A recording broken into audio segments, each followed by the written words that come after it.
क्या चंद्रयान 3 वापस धरती पर आएगा? जब 14 दिन बाद ठंड से जम जाएगा चांद, तब क्या करेंगे विक्रम और प्रज्ञान?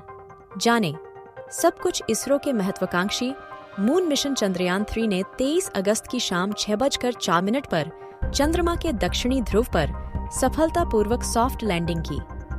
विक्रम लैंडर के पेट में मौजूद प्रज्ञान रोवर ने बाहर निकलकर चांद की सतह पर चहलकदमी भी कर ली। अब 14 दिनों तक, जो एक चंद्र दिवस के बराबर है, प्रज्ञान चंद्रमा की सतह पर प्रयोगों की एक श्रृंखला को अंजाम देगा। रोवर प्रज्ञान चांद की सतह से जो भी डेटा एकत्रित करेगा, उसे वह लैंडर विक्रम को भेजेगा। विक्रम प्रज्ञान द्वारा एकत्रित डेटा को पृथ्वी पर भेजेगा, यानी इसरो के बेंगलुरु स्थित कमांड एंड कंट्रोल सेंटर तक। लेकिन लोगों के मन में सवाल उठ रहे हैं कि 14 दिन बाद क्या होगा? क्या चंद्रयान 3 वापस पृथ्वी पर लौटेगा? तो हम लोगों की इस जिज्ञासा को शांत करने की कोशिश कर रहे हैं। चंद्रयान 3 का 14 दिन बाद क्या होगा? चंद्रमा पर 14 दिनों के बाद रात हो जाएगी। अब वहां अगला सूर्योदय 14 दिनों बाद होगा।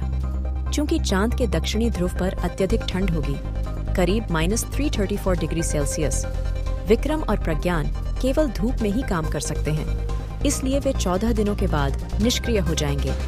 यानी चंद्रयान 3 के पास डेटा एकत्रित करने के लिए सिर्फ 14 दिन का समय होगा। हम आपको यहाँ बता दें कि चांद का एक दिन पृथ्वी के 14 दिनों के बराबर होता है।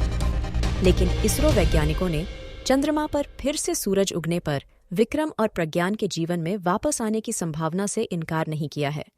ऐसे में यह भारत के चंद्र मिशन के लिए बोनस होगा। क्या चंद्रयान 3 धरती पर वापस आएगा? विक्रम और प्रज्ञान को धरती पर वापस नहीं आना है, वे चंद्रमा पर रहेंगे। इसरो पहले ही चंद्रयान 3 की लैंडिंग साइट की तस्वीर साझा कर चुका है। यह तस्वीर बुधवार शाम 6 बजे हुई सटीक सॉफ्ट लैंडिंग के बाद विक्रम के कैमरे से ली गई थी।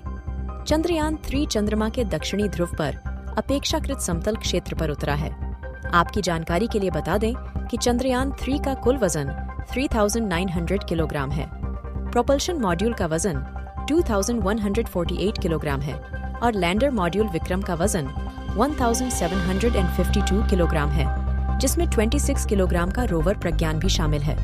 अब चंद्रमा पर रोवर प्रज्ञान क्या करेगा? प्रज्ञान चंद्रमा की सतह की रासायनिक संरचना की जांच करेगा, चंद्रमा की मिट्टी और चट्टानों की जांच करेगा।